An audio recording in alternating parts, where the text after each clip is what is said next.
Hello, you guys. I'm here with my friend, who is, I'll make sure I get all his stuff right, Director Division of Cardiology at the Southern California Hospital Heart Institute here in Culver City. I'm also at his office here in Culver City, which I'm happy to do this. He's also, are you still a professor of medicine at UCLA? Yes. You still doing that? Yes. Also a clinical professor of medicine at UC Riverside? Yes. So he does everything. You think I do everything, he does everything. And a physician professor at the medicine at Cedars-Sinai also? Yeah. I gave you all your intro. It's your intro. You do a lot of stuff, so. Thank you. Okay, so now. Glad to see you again, by the way. Good to see you too. You always have good hair, folks. Look at his good hair, like that. Thank you, James. Now, as always, I didn't show him the questions. Like, you don't know the questions, right? No. I didn't know anything. I didn't know what we were talking about. And literally he just came off from working. Like, he's been working all day today. Well, I'm still actually. Oh, he's still working. He's still working, folks. Okay, so these are 6 questions. So whatever comes to mind, just comes up. The most important, apples or oranges? Oranges. Okay, he is the first person, folks, to say oranges since I've done this. Is that right? Everybody says apples. Well, I can tell you why, because I personally tell my patients on a daily basis that old saying, an apple a day keeps the doctor away, but I can't eat apples. I feel like I have maybe kind of an allergic reaction when I bite into an apple. I mean, I feel tingling on my lips. Wow. You know, it's not a full-blown allergy, but it's something which my body is just not a friend of an apple. So I personally prefer oranges. I'm a big proponent of vitamin C substitution also, even though I'm not a big fan of supplements in general, unless there's scientific evidence, but there is for vitamin C, without a doubt. I love that answer. That's great. Okay. What is the biggest misconception about our hearts? Well, I think the biggest misconception, and that has been revised in the last years, is actually that people think one cannot die from a broken heart. And that's actually untrue. There is a condition, and I'm sure you, James, know about that, because we talked in the past in one of your shows about the broken heart syndrome. But there is a condition where certain psychological or psychiatric or any stress factors can affect you, me, all of us, to an extent that our heart can even fail. And the scientific term for that is Takotsubo cardiomyopathy, or stress-induced heart failure, or broken heart syndrome. And I've personally seen a few patients who were actually diagnosed too late with that condition and died. And keep in mind, any kind of stress can cause the heart to fail.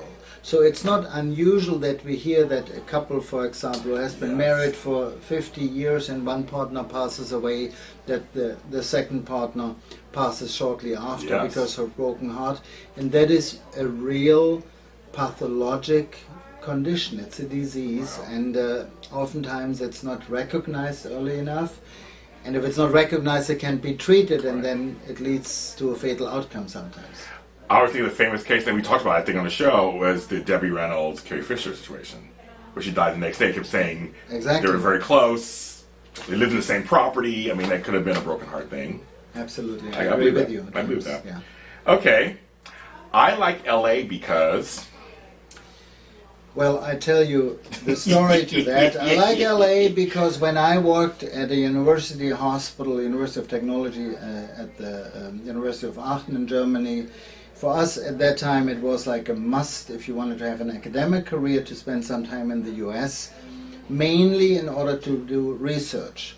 So I went to my boss, Professor Hundred, at that time, and I asked him, Professor, who was like a god in Germany, so what do you think if I want to go somewhere to the US, where should I go? And he said to me, well, why don't you go to Milwaukee? Exactly. Okay, so, I've been there, so yes. Well, I haven't. I didn't know how to spell it. And it sounded to me, coming from Germany, as really cold. So I looked it up on the map, and that's somewhere, you correct me, James, on the Canadian border, freaking cold. Yeah, it's cold. Yes, it is. It is cold. At the same time, in Germany, on German TV, Baywatch came up.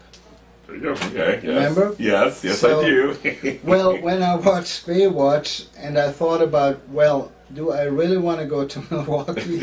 And I said, no, I'm going where Baywatch takes place. So, it's a true story. Then I went to a conference in the south of France at Nice from the European Heart Association, a so-called Heart House. It was a very high quality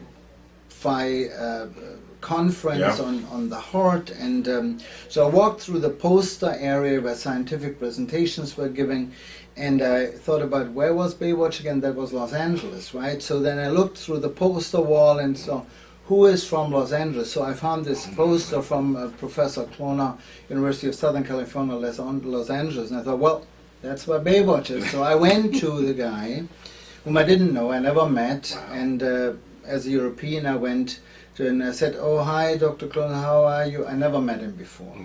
And he said to me, oh, hi, buddy, how have you been? How's the family? How's everything? I never met the guy. Okay. Well, what's wrong with this guy?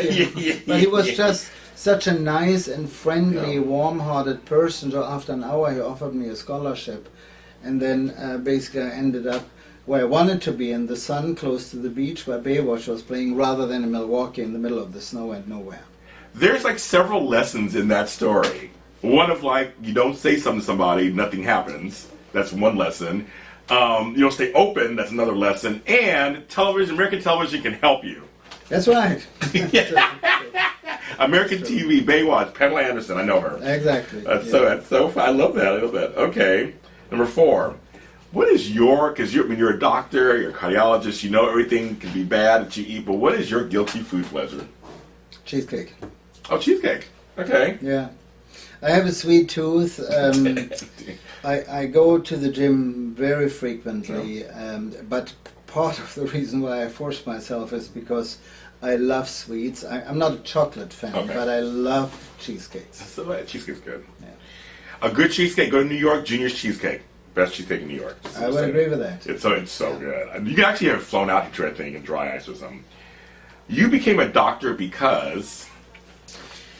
Well, that's not that long. It's a tradition, actually. Okay. So in my family, there were 21 physicians before me. And the history goes back. It's an old aristocratic Austrian-German family to the personal physician of the Empress of Austria, Maria Theresia. Oh, wow. So her personal physician was actually my whatever uncle. Wow. And then my grandmother, who was very much involved in the family history and very active in that, she decided early on that my sister was supposed to become a physician and I'm a lawyer, and then we turned it around. My sister is a judge in Germany, I became a physician. So it was not really my choice. It was determined without me having any say, but I mean, I'm glad I did, and I'm thankful to my family to open those doors for me. And we're glad you did too. Dr. Ernst Von Schwarz, you guys. And his office is here in Culver City. I will post in the links and stuff where you can find him. Also, he's on IG. We're going to put your IG label on there too. And you can follow him there too and see if he meets people, he does meetings, all kinds of stuff. You can see what's on there with him too. And of course, when you see this, like, subscribe, comment, share it with people. There's a button somewhere down here that says subscribe. Hit the subscribe button. That's for me, and you can see my other videos and all the other random question videos that I do.